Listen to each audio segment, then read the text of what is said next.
What's the meaning of apprenticeship?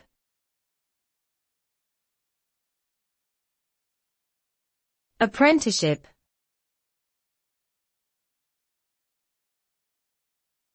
Apprenticeship.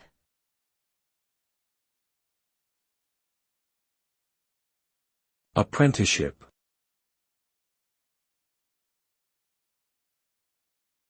Apprenticeship.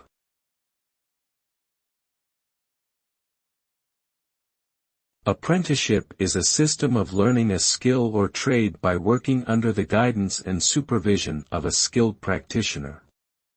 It involves a combination of on-the-job training and classroom instruction, and typically lasts for several years. The result of an apprenticeship is that the apprentice gains practical experience, knowledge and technical skills in their chosen field of work.